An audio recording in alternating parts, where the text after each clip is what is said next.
ఓం శ్రీ సాయిరామ్. పోతన భాగవతము ప్రథమ స్కందంలోని పద్యాల గురించి తెలుసుకుందాం. సాయిరామ్.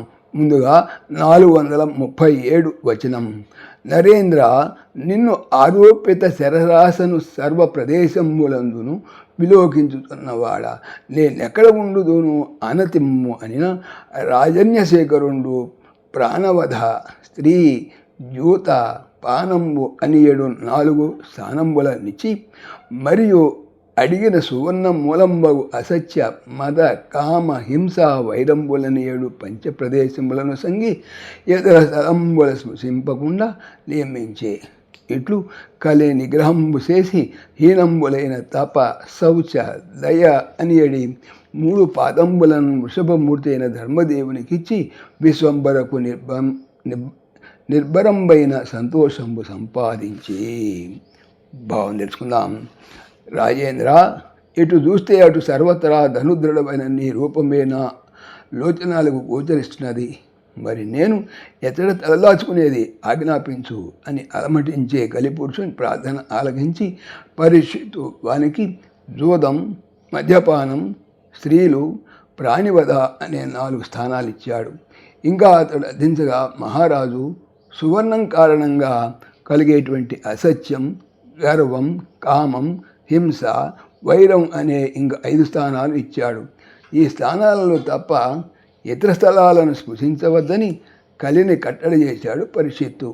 ఈ ప్రకారం ఆ మహారాజు కలిపురుషుని నిగ్రహించి పోగొట్టుకున్నటువంటి తపస్సు, శౌచం, దయ అనే 3 పాదాలు వృషభమూర్తి అయిన ధర్మదేవతకు అర్పించి భూదేవికి అపారమైన ఆనందాన్ని కలిగించాడు. 438 పద్యం. గజనామధేయపురమున గజరిపు పీఠమున గనుడు కలిదమనుండు గజవైరి పరాక్రముడే గజ బిజలేకుండ దాల్చే గౌరవలక్ష్మిన్. గజనామధేయపురమున అనగా హస్తినాపురమున, గజరిపు పీఠమున అనగా సింహాసనమున, అనగా గజ అనగా ఏనుగు, రిపు అంటే శత్రువు సింహం, పీఠము అంటే ఆసనం లేదా సింహాసనం, గనుడున్ గొప్పవాడు, కలిని, దమనుండున్ అణచినవాడును, గజవైరి పరాక్రముడు సింహ పరాక్రముడు.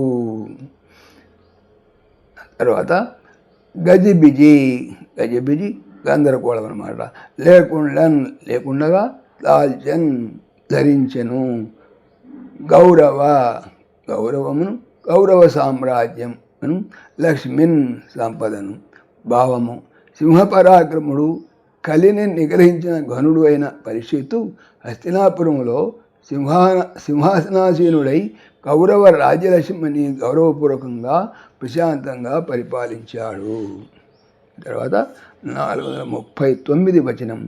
ఇట్లు కృష్ణుని అనుగ్రహంబున అశ్వత్థామ బాణ పావకమ్ము వలన బ్రతికి వృషభమూర్తి అయిన ధర్మదేవతకు అభయంబిచ్చిన పరీక్ష నరేంద్రుడు బ్రాహ్మణ శాప ప్రాప్త తక్షకాహి భయంబు వలన ప్రాణంబులు పోవునని ఎరింగి సర్వసంగంబులు వర్జించి సుకునకు శిష్యుండై విజ్ఞానంబు కలిగి గంగా తరంగిణి తీరంబునం కళేబరంబు విడిచి వినుడు.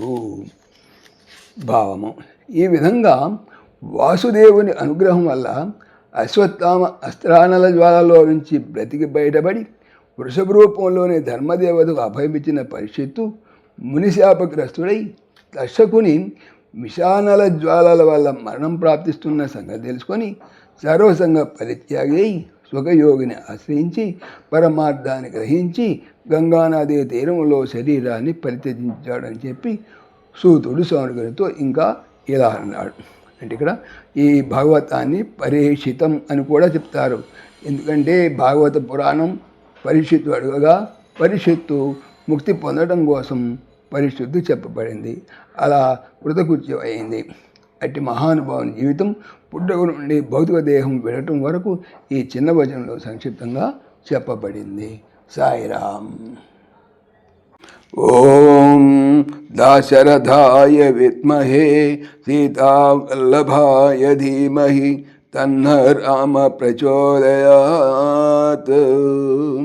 సర్వం శ్రీ రామార్పణమస్తు. జై శ్రీరామ్, జై శ్రీరామ్. ఆత్మీయులకు మనవి, ఈ ఛానల్తో పాటుగా అనంత మహిమల శ్రీ సత్యసాయి అనే ఛానల్ మరియు లెర్న్ భగవద్గీత లైవ్ గీత అనే భగవద్గీత ఛానల్ను స్వామి నా చేత చేయించున్నారని మనవి చేస్తున్నాను. వీటికి సంబంధించిన లింక్స్ డిస్క్రిప్షన్లో చూడవచ్చు. సాయిరామ్.